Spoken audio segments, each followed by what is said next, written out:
बिस्मिल्लाहिर्रहमानिर्रहीम। अस्सलाम वालेकुम नाज़रीन, मैं हूं आपका मेज़बान कामरान एजाज़। इस शो में आपके लाइव फ़ोन कॉल्स लेता हूं। अगर आपका भी कोई इमिग्रेशन का मसला है, आप भी फ़ोन करके इस प्रोग्राम में हिस्सा ले सकते हैं। प्रोग्राम का नंबर अभी आपके स्क्रीन के नीचे आ रहा है। उम्मीद है कि आपको ऐसी एडवाइस दी जाएगी जो आपके लिए फ़ायदेमंद साबित होगी।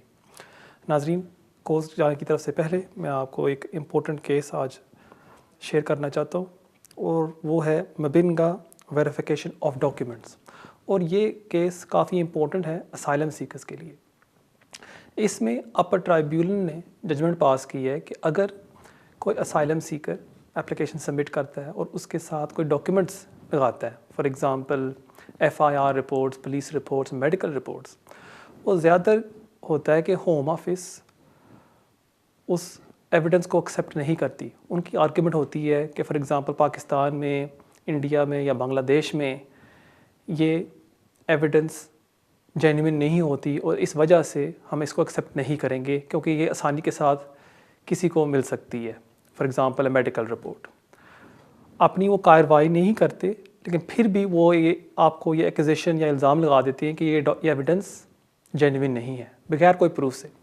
यहाँ इस केस में अपर ट्राइब्यूनल ने जजमेंट पास की है कि अगर कोई एविडेंस एक असाइलम एप्लीकेशन में या कोई भी एप्लीकेशन में अहम है, उसको फिर होम ऑफिस ने वेरीफाई करना चाहिए कि वाकई वो एविडेंस फेक है या नहीं।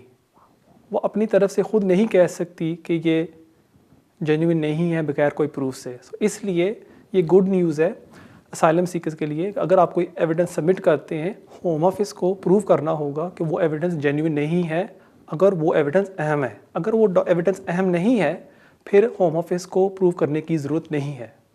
क्योंकि ये भी अपर ट्राइब्यूनल ने कहा कि इसका ये मतलब नहीं कि हर एविडेंस होम ऑफिस प्रूव करे कि वो जेन्युइन है या नहीं। अगर वो अहम है, फिर ही जाके होम ऑफिस पर एक बर्डन कह लें है कि वो प्रूव करें कि ये जेन्युइन है या नहीं। सो अगर आपका असाइलम एप्लीकेशन रिफ्यूज़ हो गया था और होम ऑफिस ने वो एविडेंस को एक्सेप्ट नहीं किया, इस केस का हवाला दे के आप दोबारा फर्दर सबमिशंस कर सकते हैं, और उम्मीद है कि आपको इस केस से फ़ायदा होगा। ये थी इस वीक की इम्पोर्टेंट अपडेट। नाज़रीन, बेशुमार कॉलर्स वेट कर रहे हैं, बगैर कोई टाइम ज़ाया किए बढ़ते हैं हमारे पहले कॉल की तरफ। हेलो। अस्सलाम वालेकुम कामरान साहब। वालेकुम सलाम। हाँ सर, आपका प्रोग्राम बहुत अच्छा है। लास्ट थैंक वीक यू मैंने सो आपसे मच। बात किया था। जी जी एक बात मैं भूल गया उसमें। हमने टू एक्सटेंशन किया पढ़ाई जी जी प्राइवेट लाइफ के बच्चों के बेस के ऊपर। टू एक्सटेंशन का हो गया, एक्सटेंशन हो गया। अभी हम लोग 30 एक्सटेंशन किया, तो उसके लिए इसमें लिखा था मैरिज सर्टिफिकेट, वो हम लोग के पास नहीं है। हम लोग बोला लिख दिया नॉट अवेलेबल। उसका क्या कोई प्रॉब्लम तो नहीं आ गया? ठीक है, मैं समझ गया। बहुत शुक्रिया आपके कॉल का। जब भी आप कोई एप्लीकेशन सबमिट करते हैं ऑनलाइन, उसके एंड में एक जेनेरिक सी चेक लिस्ट आती है जो हर एप्लीकेशन में वो जनरेट होती है। और उसमें कभी कभी वो कहते हैं कि आप अपनी मैरिज सर्टिफिकेट हमें सबमिट करें अगर आपकी फ़र्ज़ करें पार्टनर है या आपकी कोई वाइफ है। ये एक जेनेरिक सी चेक लिस्ट होती है, हर केस में ये एविडेंस नहीं लगती। इसलिए अगर फॉर एग्ज़ाम्पल आपके पास वो एविडेंस नहीं है, आपको फ़िक्र करने की कोई ज़रूरत नहीं। आप कवर लेटर में एक्सप्लेन कर सकते हैं कि वो हमारे पास नहीं है। कि वो जो चेक लिस्ट होती है, जो जनरेट होती है एंड में, वो तकरीबन सेम ही लिस्ट होती है हर एप्लीकेशन में। और हर बंदे का एप्लीकेशन सेम तो नहीं होता, हर केस में मुख्तलिफ एविडेंस लगती है। सो इसलिए आप परेशान ना हो। अगर आपके पास वो एविडेंस नहीं है जो वो मांग रहे हैं एंड में, उसको आप रहने दें। जो है आपके पास वो साथ लगा दें, और मुझे पूरी उम्मीद है कि वो आपको वीज़ा ग्रांट कर देंगे। बहुत शुक्रिया आपके कॉल का, और बढ़ते हैं हमारे अगले कॉल की तरफ। हेलो। जी अस्सलाम वालेकुम। वालेकुम सलाम। जी कामरान भाई, आपका शो तो सबसे पहले बहुत अच्छा है। थैंक यू सो हमें मच। बहुत इंफॉर्मेशन मिलती है इससे। तो मेरा ये सवाल था कि मैं असाइलम सीकर हूँ बेसिकली, और 3 साल से मेरा जो असाइलम है वो पेंडिंग है। तो पहले तो मेरे पास कोई वकील वगैरह नहीं था। जब मैंने वकील करवाया तो उन्होंने वो क्या नाम है प्री एक्शन प्रोटोकॉल डाला। जी फिर जी उसके बाद उन्होंने उसको ऑफिस ने कहा हम आपको 2 महीने के अंदर जवाब देंगे। तो किस टाइप का जवाब देंगे? क्योंकि 3 साल हो गए, आगे मेरा केस पेंडिंग है। तो वो कहते कि 2 महीने में और दें, तो फिर हम आपसे राब्ता करते हैं। जवाब नहीं देंगे, उन्होंने कहा राब्ता करते हैं। तो आप इस पे गाइड करेंगे कि वो क्या राब्ता करेंगे मसलन? ठीक है। आगे आपका 2018 से मेरा केस जो है मैंने सबमिट किया था, और 2021 आ गया, नियरली 3 साल हो गए हैं। ठीक तो है प्लीज इसमें गाइड कर देना। जी, ज़रूर मैं आपको गाइड करूँगा। मुझे ये बताएं कि आपका जो स्क्रीनिंग इंटरव्यू वो हो चुका है? जी वो तो जब मैंने सबमिट करवाया था उससे 3 माह बाद हो गया था। उसके बाद बिग इंटरव्यू हुआ, फिर अगेन उन्होंने दोबारा मुझे इंटरव्यू बुलाया, 2 मेरे बड़े इंटरव्यू हुए उसके बाद, ठीक है। लेकिन फिर स्टिल पेंडिंग है। ठीक है, मैं समझ गया। बहुत शुक्रिया आपकी कॉल का। अगर होम ऑफिस ने आपको कहा है कि विदिन 2 मंथ्स हम आपको जवाब देंगे या अपडेट देंगे, मोस्ट लाइकली ये होगा कि आपको वो डिसीजन देंगे आपके केस के बारे में। हो सकता है आपको वो ग्रांट कर दे, हो सकता है खुदा ना करे, लेकिन हो सकता है कि आपके एप्लीकेशन को रिफ्यूज़ भी कर दें। सो इसलिए अभी आप वेट करें 2-3 मंथ्स, और उसके बाद आप उम्मीद है कि आपको वो डिसीजन भेज देंगे। अगर वो नहीं भेजते, उसके बाद आप दोबारा उनको एक लेटर लिखें कि जी आपने हमें वादा किया था कि विदिन 2-3 मंथ्स में आप डिसीजन सेंड करेंगे और अभी तक हमें जवाब नहीं आया, और फिर आपको वो रिस्पॉन्स देंगे। अक्सर ये एक बड़ी प्रॉब्लम है असाइलम एप्लीकेशंस में कि स्क्रीनिंग इंटरव्यू के बाद आपका एप्लीकेशन काफ़ी टाइम के लिए पेंडिंग रहता है। आजकल एवरेज 2 से 3 साल लग रहे हैं असाइलम एप्लीकेशंस को फाइनलाइज होने में। सो इसलिए जो व्यूअर्स इस प्रोग्राम को देख रहे हैं, अगर आपका एप्लीकेशन असाइलम का पेंडिंग है, वो साल से ज़्यादा हो गया है, आपको कोई परेशान होने की ज़रूरत नहीं है कि एक बहुत ज़्यादा बैकलॉग है होम ऑफिस में इस टाइम। इस वजह से आपको अभी डिसीजन नहीं मिल रहा। जिन बहन भाइयों की एप्लीकेशन तकरीबन 2 साल से पेंडिंग है, उनको मैं ज़रूर ये एडवाइस करूँगा कि आप होम ऑफिस को लिखें कि हमें प्लीज़ कोई अपडेट दें, हमारा केस कहाँ तक पहुँचा है। बहुत शुक्रिया आपके कॉल का, और बढ़ते हैं हमारे अगले कॉल की तरफ। Hello hello hello hello, you live on है। या गुड इवनिंग कामरान जी। जी जी, गुड इवनिंग। मेरे 2 सवाल है जी। एक तो मेरा 2 सवाल है मेरे दोस्त के हवाले से। जी जी स्टूडेंट वीजा पे वो है और उसका वीजा खत्म होना है जुलाई में। तो अगर जुलाई से पहले पीएसडब्ल्यू नहीं आता है तो उसके बाद क्या ऑप्शन है? ठीक है। दूसरा क्वेश्चन ये है कि बच्चों के बेसिस पे स्टे मिली थी और वो 10 साल कंप्लीट हो रहे हैं 1.5 साल में, 1.5 years में। ठीक है। तो अभी तो अगर इंग्लिश टेस्ट नहीं होता है तो उस पे होम ऑफिस फिर क्या करेगी? आईएलआर ग्रांट करेगी कि फिर 2.5 का और दे देगी? ठीक है, मैं समझ गया। बहुत शुक्रिया आपके कॉल का। इस सवाल का जवाब मैं दूंगा ब्रेक के बाद। जाने से पहले आपको मैं अपना ईमेल एड्रेस देता जाऊँ, जो अभी आपके स्क्रीन के ऊपर आ रहा होगा, kejaz@me.com। इसके थ्रू आप मुझे कांटेक्ट कर सकते हैं, और अगर आप मुझे मिलना चाहते हैं आप मुझे मिल भी सकते हैं। और एक और गुजारिश मैं आप सबसे करूँगा कि अगर आप यूट्यूब पर जाएँ और वहाँ टाइप करें कामरान एजाज, वहाँ भी आप मुझे फॉलो कर सकते हैं। और आज रात को हम इस वीडियो को पब्लिश करेंगे, और अगर आपका कोई भी सवाल है जो आप मुझे पूछना चाहते हैं, कमेंट्स में आप लिखें, और मैं अपनी तरफ से पूरी कोशिश करूँगा कोई भी सवाल हो उसका जवाब मैं आपको दूँ। नाजरीन, कहीं नहीं जाना, मिलते हैं ब्रेक के बाद। नाजरीन, वेलकम बैक। ब्रेक से पहले एक कॉलर ने मुझे सवाल पूछा था कि उनके दोस्त हैं और वो स्टूडेंट वीज़े के ऊपर है, और उनका वीज़ा एक्सपायर हो रहा है जुलाई में, और अगर पीएसडब्ल्यू नहीं निकलता उससे पहले वो क्या कर सकते हैं। अगर पीएसडब्ल्यू वीज़ा जुलाई से पहले नहीं इंट्रोड्यूस होता, फिर आपके दोस्त स्विच कर सकते हैं to another category, for example skilled worker visa. अगर उनके पास कोई स्पॉन्सर है, एक कंपनी है जो उनको स्पॉन्सर करना चाहती है, फिर वो स्विच कर सकते हैं to the skilled worker route. लेकिन मेरे ख्याल में मोस्ट लाइकली अप्रैल मई तक गवर्नमेंट इस पर ऐलान कर देगी कि कब वो इस स्कीम को इंट्रोड्यूस कर रहे हैं। और मेरा ख्याल है कि आपका जो दोस्त है वो इस स्कीम में ज़रूर कवर हो जाएगा। सो इसलिए उसको कोई परेशान होने की ज़रूरत नहीं है। I think with the next 1-2 months में गवर्नमेंट इसके बारे में ऐलान कर देगी।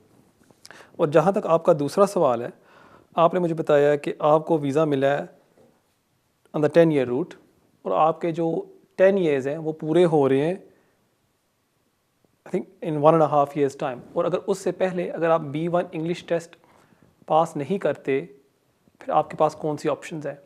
अगर आप इंग्लिश टेस्ट नहीं पास कर सकते, फिर बेस्ट ऑप्शन यही होगी कि आप 2.5 साल की एक्सटेंशन ले लें, और जैसे ही आप B1 इंग्लिश टेस्ट पास कर लेते हैं, देन अंडर लॉन्ग रेजिडेंस आप अप्लाई कर सकते हैं फॉर ILR। उम्मीद है आपको आपके सवाल का जवाब मिल गया होगा। वो बढ़ते हैं हमारे अगले कॉल की तरफ। Hello hello hello, you live on है। या ऑलराइट। हेलो, अस्सलाम वालेकुम। वालेकुम सलाम। जी कामरान सर, मुझे अपने वाइफ के सिलसिले में बात करना था मुझे। जी जी जी दरअसल बात ये थी कि मुझे नेचुरलाइजेशन हमने अप्लाई किया था हमारे वाइफ का जी लास्ट जी ईयर जून में। जून में, ठीक है।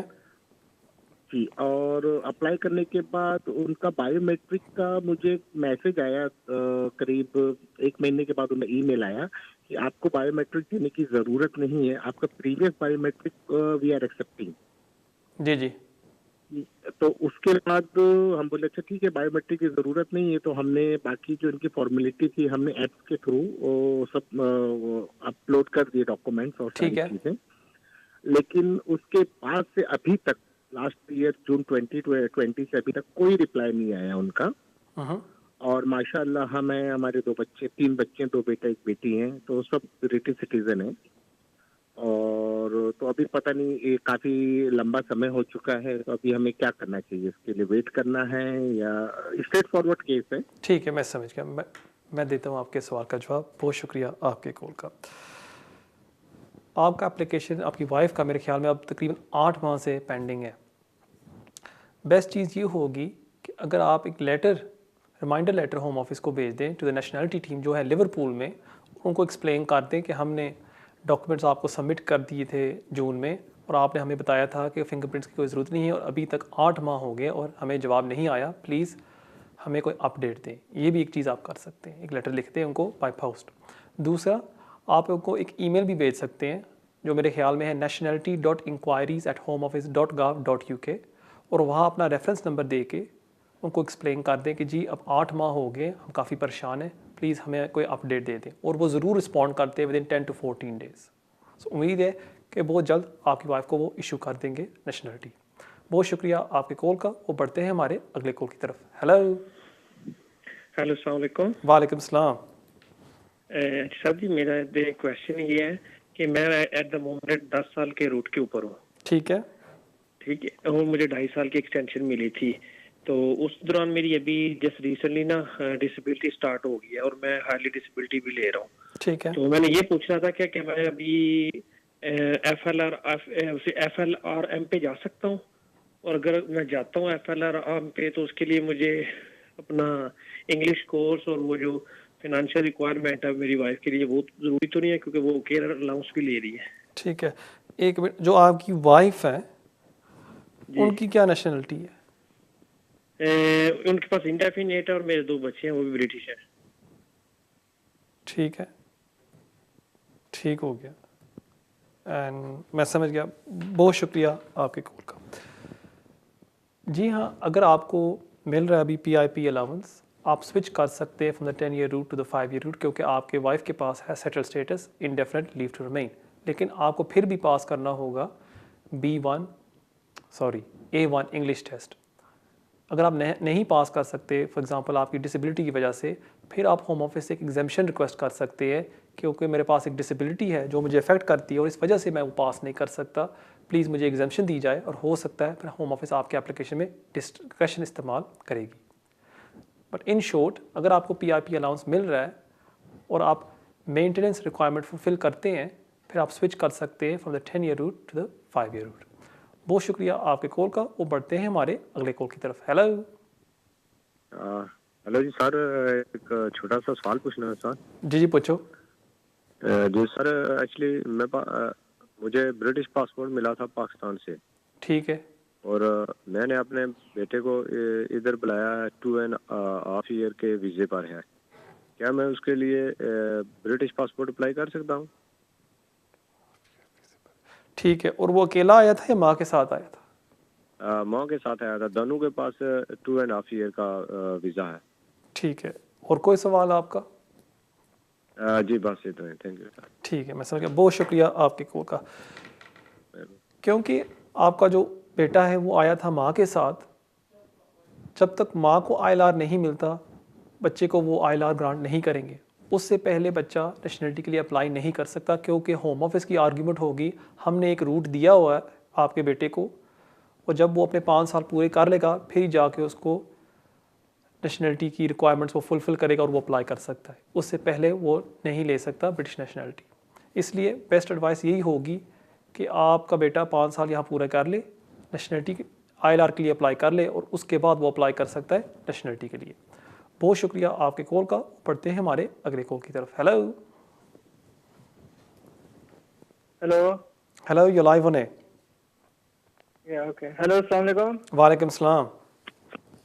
जी, मेरा नाम साकिब है और मैं बूस्टर से बोल रहा हूँ। जी मैंने साकिब पता करना था कि ये आजकल जो एक वो बहुत सारी वीडियोस आ रही हैं कि जिनको मतलब एसाइलम सीकर को अगर 1 साल हो गया और उनका कोई डिसीजन नहीं आया, अगर उनका इंटरव्यू भी हो चुका है तो वो काम के वर्क परमिशन के लिए होम ऑफिस अप्लाई कर सकते हैं। और अगर वो कर सकते हैं तो इसमें मतलब होम ऑफिस कितने टाइम के लिए लगाता है उनको वो ये परमिशन देने में? ठीक है, मैं समझ गया। बहुत शुक्रिया आपके कॉल का। जी हाँ, ये बिल्कुल सही बात है कि अगर आपका असाइलम एप्लीकेशन 1 साल से पेंडिंग है, आप फिर अप्लाई कर सकते हैं होम ऑफिस को कि मुझे काम की इजाज़त दी जाए। कोई फॉर्मल एप्लीकेशन आपको भरना नहीं होता, वैसे आपने एक चिट्ठी लिखनी होती है टू द असाइलम टीम और विद इन 2 to 3 मंथ्स में आपको वो रिस्पांस दे देते हैं कि हमने आपकी वर्क परमिशन रिक्वेस्ट एक्सेप्ट कर दी है और हम आपको इशू कर रहे हैं। भाईजान, मेरा इंटरव्यू हुआ है इस पे नवंबर को। ठीक है, नवंबर में मेरा इंटरव्यू हुआ है और उसके बाद डिसीजन भी नहीं आया और मैंने सॉलिसिटर से लास्ट वीक मैंने वो अप्लाई की हुई है एप्लीकेशन ठीक है। वर्क परमिशन की। और आप तो इससे मतलब 3 से 4 महीने लगेंगे या 2 महीने? और आपका 3 स्क्रीनिंग महीने? इंटरव्यू कब हुआ था? जी, मेरा इंटरव्यू स्क्रीनिंग इंटरव्यू मेरा हुआ था डिटेंशन सेंटर में लंदन 2019 में हीथ्रो में। ठीक है, मैं समझ गया। बहुत शुक्रिया। मेन इंटरव्यू मेरा इधर हुआ था, ये सोली हॉल बर्मिंघम। ठीक है, मैं समझ गया। बहुत शुक्रिया आपके कॉल का। जैसे मैं आज कर रहा था कि आपका भी एप्लीकेशन 1 साल से ज़्यादा पेंडिंग है, आप रिक्वेस्ट कर सकते हैं होम ऑफिस को कि आपको काम की इजाज़त दी जाए। उसमें कोई फॉर्मल एप्लीकेशन नहीं होता, आपने वैसे एक चिट्ठी लिखनी होती है और home office with in 2 to 3 months में रिस्पॉन्स करती है कि हम आपको फिर वर्क परमिशन की इजाज़त देते हैं और उसके 1-2 वीक्स बाद आपको वो एक BRP कार्ड भेज देते हैं जिससे आप काम कर सकते हैं।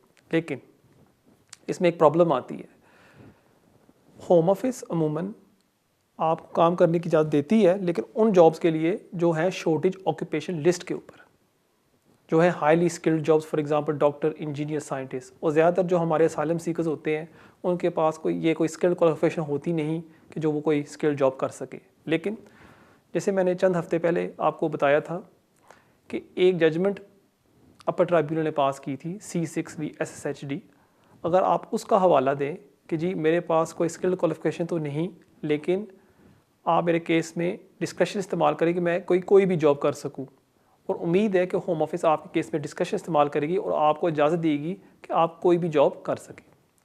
बहुत शुक्रिया आपके कॉल का और बढ़ते हैं हमारे अगले कॉल की तरफ। Hello hello hello, you live होने। अस्सलाम वालेकुम। वालेकुम सलाम। मैंने ना वो जो 20 साल के बेस पर वो होम ऑफिस पे अप्लाई किया था ना मैंने, जी जी। तो उन्होंने लास्ट वीक मुझे रिफ्यूज कर दिया। ओहो। तो 20 साल के यानी कि 21 साल हो जाएंगे मई को मुझे। जी जी। तो यानी कि मैं 19 साल हो गए वो जो ब्रिटिश है उसके साथ भी रहती हूँ, तो फिर रिफ्यूज की क्या वजह हो सकती है?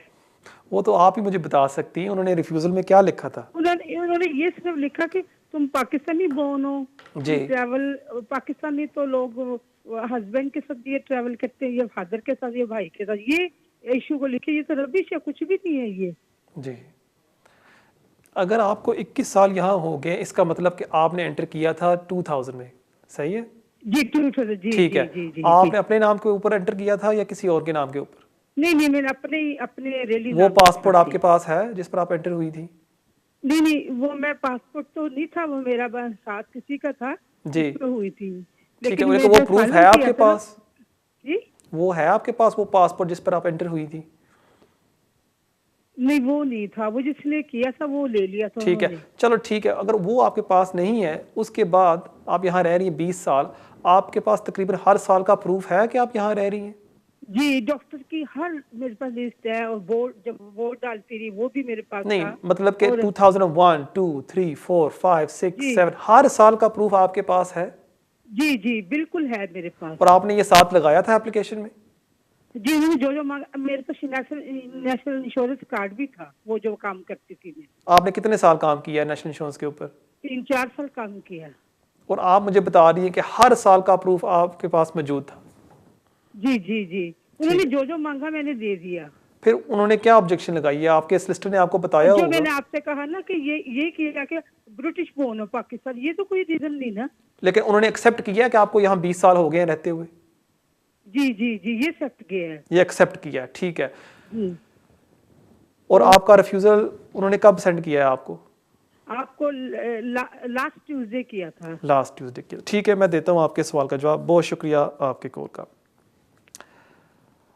अगर कोई भी शख्स अप्लाई करता है 20 ईयर रूल के ऊपर, याद रखें आपने हर साल का प्रूफ लगाना होता है कि आप हर 20 साल से यहाँ रह रहे हैं। एवरी ईयर का प्रूफ आपने लगाना होता है। अगर आप मिस कर जाते हैं 5-6 साल, फिर होम ऑफिस को आप समझ लें एक रीज़न दे रहे होते हैं कि आपके एप्लीकेशन को वो रिफ्यूज़ कर दें।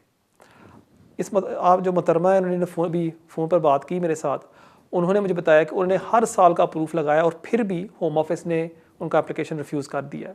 अब यहाँ मुझे एक ही चीज़ नज़र आ रही है और वो ये है कि हो सकता है कि आपकी एप्लीकेशन को उन्होंने पार्टनर रूट के ऊपर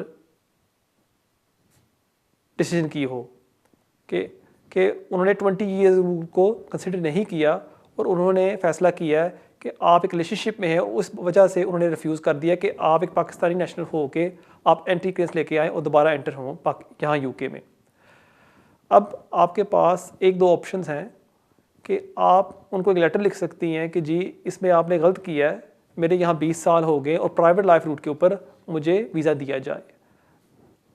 आपने ये लेटर लिखना है विदिन 90 डेज़। सो मेरी एडवाइस आपसे ये होगी कि अच्छे से सिस्टर को मिल लें, फौरी तौर पर जो एविडेंस आपने साथ लगाया था उसका हवाला दे के होम ऑफिस को एक्सप्लेन करें कि मेरे तो यहाँ 20 साल हो गए और प्लीज़ मुझे वीज़ा ग्रांट किया जाए।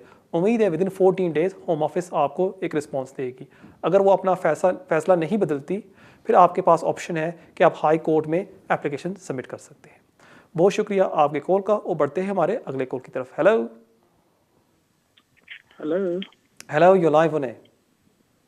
Good evening sir. Good evening sir, आपसे एक सवाल पूछना था कि मैं अपने नेशनलिटी के लिए अप्लाई करना चाह रहा था।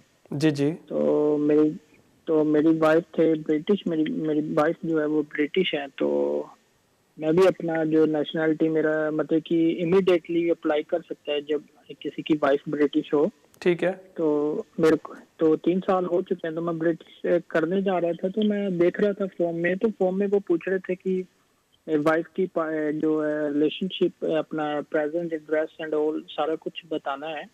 तो उसमें क्योंकि उनकी सेकंड मैरिड है ये, तो उनके पार्टनर की इंफॉर्मेशन लिखने की जरूरत है उनकी फॉर्म में। ठीक है, मैं समझ गया। बहुत शुक्रिया आपके कॉल का। नाज़रीन, इस सवाल का जवाब मैं दूंगा ब्रेक के बाद, लेकिन जाने से पहले मैं आपको अपना ईमेल एड्रेस देता जाऊँ जो अभी आपके स्क्रीन के ऊपर आ रहा होगा, keijaz@me.com। इसके थ्रू आप मुझे कांटेक्ट कर सकते हैं और अगर आप मुझे मिलना चाहते हैं आप मुझे मिल भी सकते हैं। मिलते हैं ब्रेक के बाद। नाज़रीन, वेलकम बैक। ब्रेक से पहले एक भाई ने सवाल पूछा था कि वो नेशनलिटी के लिए अप्लाई कर रहे हैं और उनकी जो वाइफ है वो ब्रिटिश है और वो अप्लाई कर रहे हैं under section 62 of the nationality act. और वहाँ फॉर्म में पूछा जा रहा है उनकी वाइफ के एक्स हस्बैंड के बारे में और अगर उनको डिक्लेयर करना चाहिए या नहीं। अगर वो फॉर्म पूछ रहा है आपके वाइफ के एक्स हस्बैंड के बारे में, आप डिक्लेयर कर दें, इसमें आपको कोई इशू नहीं होगा।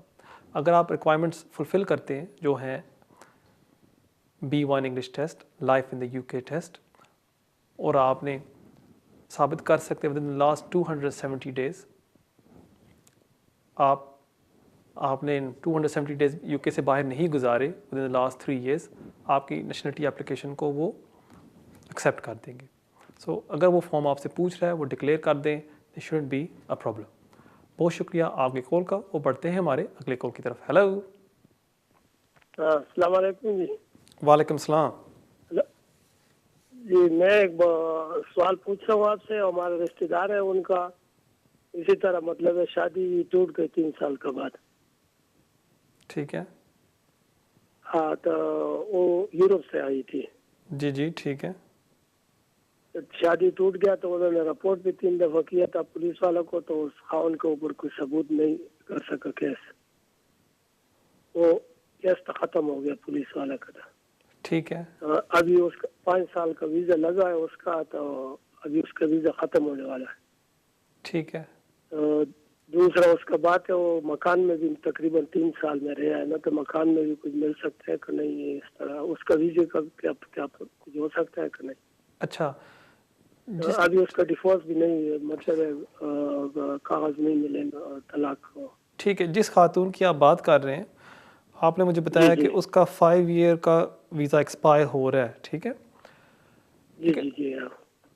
उस शादी को 3 साल हो चुके हैं।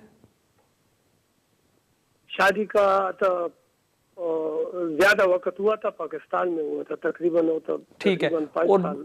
जो हस्बैंड और वाइफ थे उन्होंने 1 साल यूके में गुजारा था, यूके में? नहीं, 1 साल तो वो यूरोप में रहा ना, उधर भी नहीं, यूरोप में वो रहे हैं इकट्ठे, लेकिन जो हस्बैंड और वाइफ हैं वो इकट्ठे रहे हैं यूके में 1 साल कम से कम, या नहीं? जब वो लड़की एंटर हुई है, 3 साल रहा, 3 साल। जब लड़की एंटर हुई है 3 साल वो अपने खावंद के साथ रही है, करेक्ट? बस ठीक है, उसके बाद वो सेपरेट हो गए हैं और अब उसका इंडेफिनिट ड्यू है, लेकिन उसके पास प्रूफ नहीं है कि वो अपने हस्बैंड के साथ रह रही है, करेक्ट? हाँ बिल्कुल, अलग-अलग रहे। मैं समझ गया, बहुत शुक्रिया आपके कॉल का। इस सिनारियो में जो खातून है, अगर वो अप्लाई कर लेती है फॉर डिवोर्स और अगर उसके पास प्रूफ है कि कम से कम 1 साल वो अपने हस्बैंड के साथ रही थी, वो अप्लाई कर सकती है फॉर रिटेन राइट, और क्योंकि उसके 5 साल अब पूरे हो गए, मुझे पूरी उम्मीद है उसको वो ग्रांट कर देंगे सेटल स्टेटस जो है indefinite leave to remain. Best चीज़ ये होगी कि अगर आप अपने कोई करीबी सिस्टर को मिल लें, वो आपका सारा पेपर वर्क चेक कर ले और फॉर 100% वो आपको बता सकता है कि आपको नेक्स्ट स्टेप क्या लेना चाहिए। लेकिन मेरे ख्याल में अगर आपकी जो दोस्त है, अगर वो डिवोर्स के लिए अप्लाई कर लेती हैं और उसके बाद वो अप्लाई कर सकती है फॉर रिटेन राइट, और क्योंकि उसके 5 साल अब पूरे हो गए, मुझे उम्मीद है कि उसको वो ग्रांट कर देंगे सेटल स्टेटस। बहुत शुक्रिया आपके कॉल का। वो बढ़ते हैं हमारे अगले कॉल की तरफ। हेलो, अस्सलाम वालेकुम। वालेकुम सलाम। मेरा नाम बिलाल है, मुझे एक क्वेश्चन करनी थी सर। जी जी करें। मेरे माँ बाप जो है ना वो पाकिस्तान में है और मैं अपने माँ बाप को यहाँ से सपोर्ट कर रहा हूँ, लेकिन मैं आया हूँ यहाँ स्पाउस वीजे पे। ठीक है। मेरी वाइफ ब्रिटिश है, मैं 5 ईयर के रूट पे हूँ और मैं हर महीने अपने माँ बाप को जो है ना खर्चा बेचता रहता हूँ। जी जी। तो क्या कोई तरीका है कि मैं अपने माँ बाप को यहाँ बुला सकूँ? ठीक है, और कोई सवाल आपका? जी थैंक यू। आपकी जो वाइफ है उनके पास कौन सा पासपोर्ट है? ब्रिटिश।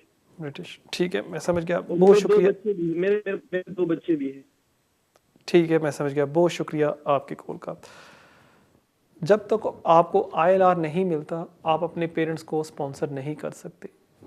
जैसे ही आपको ILR मिल जाता है, फिर आप अपने पेरेंट्स को स्पॉन्सर कर सकते हैं, अगर आप साबित कर सकते हैं कि जो हर दिन के काम है, जैसे उठना बैठना खाना पीना, वो खुद नहीं कर सकते और उनको देखभाल की ज़रूरत है, और या पाकिस्तान या इंडिया में वहाँ कोई नहीं उनकी देखभाल के लिए, या वो अफोर्ड नहीं कर सकते कि उनकी कोई देखभाल वहाँ करे। ये 2 रिक्वायरमेंट्स एक में से आपने फुलफ़िल करनी होती है। लेकिन प्रॉब्लम आती है कि ये जो रिक्वायरमेंट है ये बहुत हाई है, बहुत सख्त है, और ज़्यादातर ये एप्लीकेशंस रिफ्यूज़ हो जाते हैं। लेकिन अगर आपके पेरेंट्स के पास कोई सीरियस हेल्थ कंडीशंस हैं और वो अपनी देखभाल नहीं कर सकते सही तरह, और आप वो प्रूव कर सकते हैं, फिर इसमें चांस हो सकता है। लेकिन अभी आप अप्लाई नहीं कर सकते। जैसे आपको ILR मिल जाए उसके बाद आप देख सकते हैं कि अगर आप उनको स्पॉन्सर कर सकते हैं या नहीं। बहुत शुक्रिया आपके कॉल का, और बढ़ते हैं हमारे अगले कॉल की तरफ। Hello hello hello, you live on है। Hello hello, you live on है। जी फरमाइए। मेरा नाम शिवानी है। जी जी।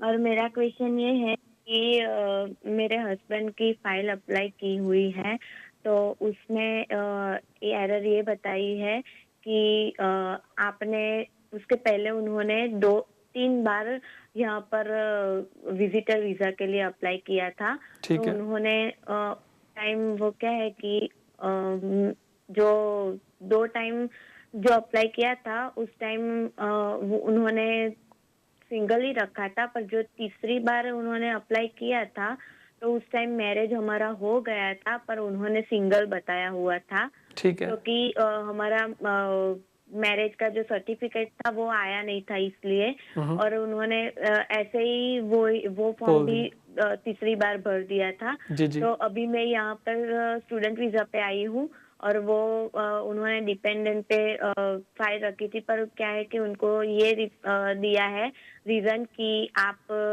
पहले ऐसे दो सिंगल क्यों बताया, जब आप मैरिड थे तो सिंगल क्यों बताया, तो मैं उसका अभी आगे क्या करूँ? ठीक है, उन्होंने कोई अपील राइट दिया है या नहीं? उन्होंने रिव्यूज के लिए अप्लाई किया है। जी जी जो हाँ उन्होंने ठीक है, मैं समझ गया। बहुत शुक्रिया आपके कॉल का। यहाँ आपके पास यही ऑप्शन है कि या तो दोबारा अप्लाई कर ले और वो एक्सप्लेन कर दें कि यही वजह थी, जैसे आपने मुझे बताया है कि उस टाइम हमारी मैरिज सर्टिफिकेट नहीं आई थी या हमारी मैरिज नहीं हुई थी उस टाइम और इस वजह से मैंने डिक्लेयर नहीं किया था, या उस टाइम एक ओवरसाइट थी और मैंने मिस कर दिया था, इस वजह से मैंने नहीं डिक्लेयर किया था। और उम्मीद है कि डिस्कशन इस्तेमाल करके होम ऑफिस आपके हस्बैंड को वो करार कर देती है डिपेंडेंट वीज़ा। बहुत शुक्रिया आपके कॉल का, और बढ़ते हैं हमारे अगले कॉल की तरफ। हेलो सर जी 2 क्वेश्चन है।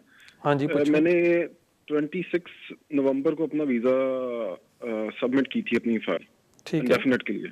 ठीक है, उसके लिए मुझे फिंगरप्रिंट की डेट मिली थी जनवरी में, ठीक है, वो भी मैंने दे दी, लेकिन अभी तक वेट कर रहा हूँ, उसका कोई जवाब नहीं है। और सेकंड नंबर पे मेरा एक पुलिस ने पकड़ा था मुझे और फिर छोड़ दिया था कोर्ट में जाके। मैं गिल्टी नहीं था हुआ, ना मुझे फाइन मिला ना वार्निंग मिली, कुछ नहीं था मिला, छोड़ दिया था। लेकिन मैंने अपनी जो फाइल थी उसमें लिखा नहीं था इसके बारे में। इसमें कोई अफेक्ट पड़ेगा मेरे केस के अंदर या उसका कोई अफेक्ट नहीं पड़ेगा? ठीक है, मैं समझ गया। बहुत शुक्रिया आपके कॉल का। जहाँ तक आपका पहला सवाल है कि आपने 26 नवंबर को ILR के लिए अप्लाई किया और जनवरी में आपने अपने फिंगरप्रिंट्स दिए और अभी तक आपको जवाब नहीं आया।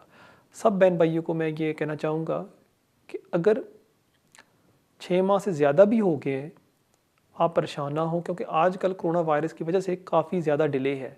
मैंने देखा है कि एप्लीकेशन आजकल 8-8, 9-9 महीने लग रहे हैं जवाब आने में, और 10 महीने भी लग रहे हैं। तो इसलिए अगर 6 माह से ज़्यादा भी हो जाते हैं, कोई परेशानी की बात नहीं है, इंशाल्लाह आपका जवाब बहुत जल्द से आ जाएगा। जहाँ तक आपका दूसरा सवाल है कि आपको अरेस्ट किया गया था, आप कोर्ट गए और वहाँ कोर्ट ने कहा था आप नॉट गिल्टी हैं और आपके ख़िलाफ़ कोई चार्जेस या जो भी थे वो ड्रॉप हो गए और कोई एक्शन नहीं लेके उन्होंने किया आपके ख़िलाफ़। अगर आपने डिक्लेयर नहीं किया, मुझे नहीं लगता इसमें कोई प्रॉब्लम होगी, क्योंकि आप नॉट गिल्टी थे, फिर आपने कोई ऑफेंस नहीं कमिट किया, so there is nothing to declare. So मेरे ख्याल में आपको कोई परेशान होने की ज़रूरत नहीं है। बहुत शुक्रिया आपके कॉल का, और बढ़ते हैं हमारे अगले कॉल की तरफ। हेलो जी, अस्सलाम वालेकुम कामरान भाई। वालेकुम सलाम। कि मुझे मेरे एक दोस्त का 20 साल के बाद 2.5 साल का वीज़ा लगा था। ठीक है, तो कितनी देर पहले वो अप्लाई कर सकता है ख़त्म होने से पहले, और क्या क्या रिक्वायरमेंट चाहिए? ठीक है, और आपकी दोस्त की एज कितनी है? हाँ जी, आपकी दोस्त की एज कितनी है? एज वो तो 40 से ऊपर है, 20 साल का, उसके बाद उसको 2.5 साल का वीज़ा मिल चुका है। ठीक है, मैं समझ गया। 10 ईयर्स के रूट पे। जी मैं समझ गया। बहुत शुक्रिया आपके कॉल का। अगर आपके दोस्त को 20 साल बेस के ऊपर मिला है वीज़ा, जिसको कहते हैं प्राइवेट लाइफ रूट, उसने यहाँ 10 साल लगातार रहना है और 4 एक्सटेंशन उसने हासिल करनी है 2.5 साल की। जैसे इसको 4 एक्सटेंशन मिल जाती हैं, फिर वो अप्लाई कर सकता है इंडेफिनिट लीव टू रिमेन। उसके 1 साल बाद वो अप्लाई कर सकता है नेशनलिटी के लिए। जब आपका दोस्त अप्लाई करेगा इंडेफिनिट लीव टू रिमेन के लिए, क्योंकि उस टाइम उसकी एज होगी 65 से कम, उसको पास करना होगा B1 और life in the UK test. क्योंकि आपके दोस्त को प्राइवेट लाइफ पर वीज़ा मिला है, इस यहाँ आपके दोस्त ने खाली यही साबित करना है कि वो लगातार UK में रह रहा है, कोई इनकम रिक्वायरमेंट फुलफ़िल करने की ज़रूरत नहीं है। सो मेनली कि 10 साल लगातार आप यहाँ रह रहे हैं, और जब आपका दोस्त अप्लाई करेगा ILR के लिए, उस टाइम उसने पास करना होगा B1 और life in the UK test. बहुत शुक्रिया आपके कॉल का, और बढ़ते हैं हमारे अगले कॉल की तरफ। हेलो अस्सलाम वालेकुम। वालेकुम सलाम। हाँ जी सर, मुझे आपसे सवाल पूछना था। जी पूछिए। मैं यूरोपियन सिटीजन हूँ। जी। तो मैं अपने वालिद को बुलाना चाहती हूँ पाकिस्तान से, लेकिन मैं काम नहीं करती, तो क्या मैं अप्लाई कर सकती हूँ? ठीक है, और कोई सवाल आपका? बस यही था, जैसे एक तो मेरा है कि जैसे मैं काम नहीं करती लेकिन मैं भी यूरोपियन सिटीजन हूँ और मेरे हस्बैंड भी यूरोपियन सिटीजन है। वो काम तो क्या करते वो हैं? मेरे बिहाफ पे, जी वो काम करते हैं, तो क्या वो कर सकते हैं मेरे बिहाफ पे जैसे उनको अप्लाई, या मुझे ही करना होगा? ठीक है, बस मेरे ये 2 सवाल थे। ठीक थैंक है, यू मैं वेरी समझ मच। गया। बहुत शुक्रिया आपके कॉल का। अगर आपके पास प्री सेटल स्टेटस है या सेटल स्टेटस है, जो आपके पास होना चाहिए क्योंकि डेडलाइन अभी आ रही है 30 जून, आप अपने पेरेंट्स को स्पॉन्सर कर सकते हैं। यहाँ कोई स्पेसिफिक रिक्वायरमेंट नहीं है कि आपके पास प्रूफ होना चाहिए आप काम कर रहे हैं। वो पहले होता था जब आप ईए फैमिली परमिट के लिए अप्लाई करते थे और ईए नेशनल को साबित करना होता था कि यूके में वो टीटी राइट एक्सरसाइज कर रहे हैं। क्योंकि आप अपने पेरेंट्स को स्पॉन्सर कर रहे हैं, यहाँ कोई रिक्वायरमेंट नहीं है कि आपके पास प्रूफ होना चाहिए आप काम कर रहे हैं। लेकिन यहाँ आपको ये ज़रूर साबित करना होगा कि अगर उनको वीज़ा इशू किया जाता है आपके पेरेंट्स को, आप उनको मेंटेन कर सकते हैं विदाउट पब्लिक फंड्स। और यहाँ आप अपने हस्बैंड के प्रूफ लगा सकते हैं कि वो काम कर रहे हैं, उनके पास पैसा है, उनके पास सेविंग्स हैं, और अगर मेरे पेरेंट्स को वीज़ा ग्रांट किया जाता है हम उनको अकोमोडेट कर सकते हैं बगैर बेनिफिट्स के। तो इसलिए मेरे ख्याल में अगर आप वो प्रूफ लगा दें अपने हस्बैंड के जो काम के प्रूफ हैं, मुझे पूरी उम्मीद है कि आपके पेरेंट्स को वो वीज़ा ग्रांट कर देंगे। और एक और चीज़ मैं आपको बताते जाऊँ कि जल्दी से अप्लाई कर ले, क्योंकि towards the end of this year requirements change हो रही हैं, जहां आपको साबित करना होगा कि आपके पेरेंट्स आपके ऊपर डिपेंडेंट हैं। अगर आप अभी अप्लाई करती हैं फौरी तौर पर, आपको डिपेंडेंसी साबित करने की ज़रूरत नहीं है, आपने खाली साबित करना है रिलेशनशिप रिक्वायरमेंट्स। इसलिए एट दिस टाइम काफ़ी आसान है, फौरी तौर पर अप्लाई कर लें और अपने पेरेंट्स को यहाँ बुला लें। बहुत शुक्रिया आपके कॉल का। और बढ़ते हैं हमारे अगले कॉल की तरफ। हेलो। हेलो, अस्सलाम वालेकुम। वालेकुम सलाम। जी मुझे एक सवाल पूछना था। जी जी पूछे। जी वो पहले तो लो था ना कि शादी करके निकाहनामा दिखा के इधर वीजा के लिए बुलाना पड़ता था, तो अब क्या मंगनी करके इधर बुला सकते हैं बगैर निकाह के? ठीक है जी, और कोई सवाल आपका? और एक सवाल मेरा कि हमारी वालदा है बहुत 70 से ऊपर है, तो उनका केस काफी खराब हुआ है। 2-3 शादियां हमारे वालिद साहब ने लिखाई हुई थी, तो 2-3 दफा रिफ्यूज हो चुका है, तो इसका क्या हल हो सकता है? और जो लास्ट रिफ्यूजल था उसकी क्या वजह थी? उसकी वजह थी कि वो कह रहे थे कि आप, हमारी दूसरी अम्मी इधर है ना, तो आपके हस्बैंड ने आपको क्यों नहीं बुलाया? ठीक है जी, वो बेटा उनका बुला रहा था ना, मेरा भाई बुला रहा है ना, इधर हम बुलाना चाहते हैं, लेकिन वो रिफ्यूज कर रहे हैं। 2-3 दफा रिफ्यूज हो चुका है। ठीक है। और अभी कौन स्पॉन्सर कर रहा है उनको, कौन करना चाह रहा है? आपके वालिद साहब? उनका बेटा मेरा भाई है ना, अब हमारे वालिद साहब की डेथ हो चुकी है 2-3 महीने की। अच्छा जी, तो वो ठीक है, मैं समझ गया। बहुत शुक्रिया आपके कॉल का। जहाँ तक आपका पहला सवाल है, जी हाँ, आप फियांसे वीज़ा पर बुला सकते हैं किसी अपने हस्बैंड, अपने फ्यूचर हस्बैंड या वाइफ को, और आपको 6 माह का वीज़ा देते हैं और 6 माह में आपने यहाँ शादी रजिस्टर करनी होती है। वही रिक्वायरमेंट्स आपको फुलफ़िल करने होते हैं, जो है 18,600 इनकम रिक्वायरमेंट, इंग्लिश टेस्ट वगैरह, अलॉन्ग विद TB टेस्ट। लेकिन मेरे ख्याल में बेस्ट यही होगा कि अगर आप वहाँ चले जाएँ, शादी रजिस्टर कर लें पाकिस्तान या इंडिया में, और फिर आप अपनी वाइफ को यहाँ बुला सकते हैं और स्पाउस वीज़ा, जहाँ उसको मिलेगा 2.5 साल का वीज़ा। जहाँ तक आपका दूसरा सवाल है कि आपके भाई ने स्पॉन्सर किया था आपकी वालदा को, उन्होंने रिफ्यूज़ कर दिया है बार बार, और वो यही ऑब्जेक्शन उठा रहे हैं कि जो आपके वालिद थे जिनकी डेथ होगी, उन्होंने कभी क्यों नहीं बुलाया आपकी मदर को। ये बेस्ट चीज़ यही होगी कि अगर आप एक्सप्लेन कर दें कि उस टाइम कोई प्रॉब्लम्स थी रिलेशनशिप में और इस वजह से हमारे फादर ने उनको स्पॉन्सर नहीं किया, उम्मीद है कि वो आपकी वालदा के केस में डिस्कशन इस्तेमाल करेंगे। नाज़रीन, ये था हमारा आखिरी सवाल आज के लिए। उम्मीद है आपको आज का प्रोग्राम पसंद आया होगा। जाने से पहले आप सबसे मैं दरख्वास्त करता हूँ कि अगर आप YouTube पे जाएँ, जो जहाँ ये वीडियो आज रात को हम अपलोड करेंगे, और कमेंट्स में आप कोई भी सवाल मुझसे पूछ सकते हो, मैं अपनी तरफ से पूरी कोशिश करूँगा उन सवालों के जवाब दूँ। इंशाअल्लाह ताला हमारी मुलाकात होगी अगले हफ्ते इसी टाइम 6 से लेकर 7 बजे, सिर्फ और सिर्फ फिनिश टीवी पर। तब तक के लिए मुझे इजाज़त दें। अस्सलाम वालेकुम।